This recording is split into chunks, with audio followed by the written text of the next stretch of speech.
ऋषिराज शर्मा जी, जी सारे परम पूज्य महाराज जी, मैं योगीराज महाराजा भर्तृहरि जी की पावन समाधि स्थली अलवर से आया हूँ। आपके चरणों में सादर प्रणाम। महाराज जी, आपके दर्शन की अभिलाषा बहुत दिनों से थी। महाराज जी, आज का दिन अविस्मरणीय रहेगा जब आपके दर्शन एवं सानिध्य प्राप्त होगा। महाराज जी, मन में अनेक जिज्ञासाएं नित्य जन्म लेती रहती हैं। हर बार सोचता था कि यदि प्रभु कृपा से आपका एक बार सानिध्य मिलेगा तो ये पूछूंगा, वो पूछूंगा इत्यादि।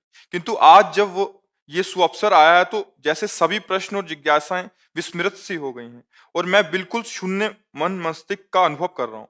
पूछना तो बहुत कुछ चाहता था, किंतु अभी दिमाग में एक ही बात चल रही है कि हनुमान जी महाराज और सीताराम जी महाराज का प्रत्यक्ष दर्शन किस प्रकार जल्दी से हो सकता है, और ऐसी क्या युक्ति है कि एक बार दर्शन हो जाने के बाद प्रभु सदा सर्वदा हमारे आंखों के सामने ही नहीं, रहे। उसमें युक्ति की जरूरत नहीं होती। एक बार साक्षात्कार के बाद स्थिति यही रहती है। एक बार साक्षात्कार जिसको भगवान का हो जाता है तो उसका मन राम में, बुद्धि राम में, चित्त राम में, अहम राम में हो जाता है। यही साक्षात्कार का स्वरूप होता है। पर इसके लिए निरंतरता चाहिए। हमारा जब चित्त निरंतर श्री भगवान में रमण करता है तो चित्तचोर भगवान कृपा कर हमारे हृदय में, हमारे नेत्रों में प्रकाशित हो जाते हैं। भगवान स्वयं बोले हैं, अनन्य चेता सततम यो माम स्मरति नित्य सा तस्याहम सुलभा। पार्थ, सुलभा माने सुलभ, मैं उसके लिए हूं। किसके लिए? बोले जो अनन्य चेता सततम यो माम स्मरति नित्य सा, जो मेरा नित्य स्मरण सतत करता है, एक क्षण के लिए भी नाम न भूले। अगर नाम नहीं चल रहा तो और किसी साधनों में इतना बल नहीं भगवत साक्षात्कार करा दे। गोस्वामी तुलसीदास जी कहते हैं, राम राम राम जी जो लो तू न जपी है, तौलो तू कहूँ जाए, तिहूँ ताप तपी है।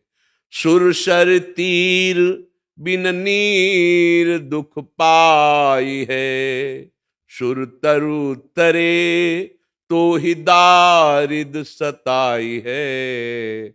जागत बागत सपन्यों न सुख सोई है, जुग जुग जन्म जन्म जग रोई है।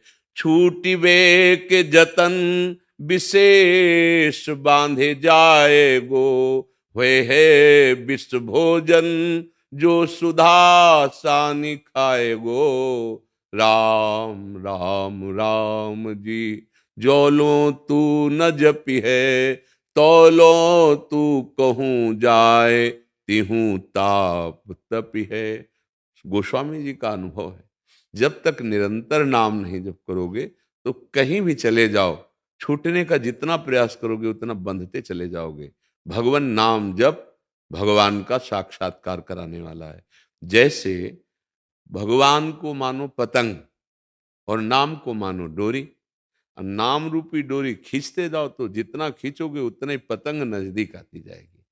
और एकादशी स्कंद भागवत में नवयोगेश्वरों ने वर्णन किया कि जैसे एक एक कवल खाने से क्षुधा निवृत्ति, तुष्टि पुष्टि होती जाती है, ऐसे ही एक एक नाम जप से संसार से वैराग्य, स्वरूप का बोध और भगवत चरणारविंदों की प्रेम वृत्ति बढ़ती जाती है।